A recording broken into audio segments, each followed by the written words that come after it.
வஉசி என்ன இழுத்தாரு? அவர் படகோட்டி. ஹலோ மக்களே, வாவு சிதம்பரம் பிள்ளை அவர்களை பத்தி நம்ம படிச்ச எல்லா பாடத்திட்டத்திலுமே அவர் ஒரு சுதந்திர போராட்ட தியாகி, அவருடைய உழைப்பை மக்களுக்கு அவர் தியாகம் செய்தார் அப்படின்னு படிச்சிருக்கோம். ஆனா அந்த சுதந்திர போராட்ட தியாகி அந்த வீரனுடைய வரலாறை எந்த விதமான ஒரு பகுத்தறிவு இல்லாமல் ஆதித்யா என்ற ஒரு நகைச்சுவை சேனல்ல தொடர் நிகழ்ச்சியாக இதை அவங்க கொச்சைப்படுத்தி அதை காமெடி என்ற பெயரில் பதிவு செய்து வருகிறார்கள். வஉசி என்ன இழுத்தாரு? அவர் படகோட்டி.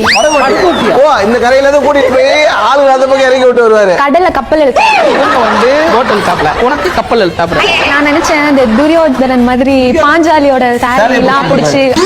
பாத்தீங்களா மக்களே, ஒரு சுதந்திர போராட்ட ஒரு தியாகியோட பேரை இவங்க எந்த மாதிரி கொச்சப்படுத்தி பேசியாங்கன்னு.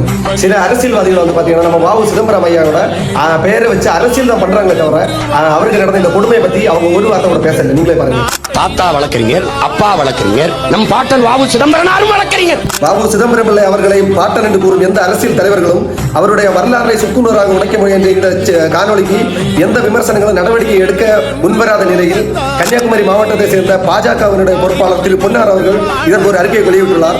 மாண்புமிகு தமிழக முதல்வர் அவர்கள் கப்பலோட்டிய தமிழன் வஉசி அவர்களை பற்றி கேவலமான முறையிலே ஆதித்யா சேனல் நிகழ்ச்சி நடத்த துணிந்திருந்தது கண்டிக்கத்தக்கது. தமிழக அரசாங்கம் உடனடியாக அந்த சேனலை தடை செய்ய வேண்டும்.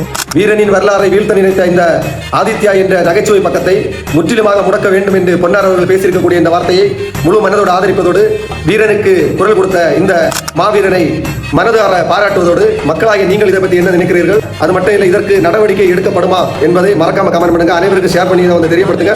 நடவடிக்கை கண்டிப்பாக எடுக்க வேண்டும். வீரம் என்றே மறையக்கூடாது, வரலாறு என்று மறையக்கூடாது.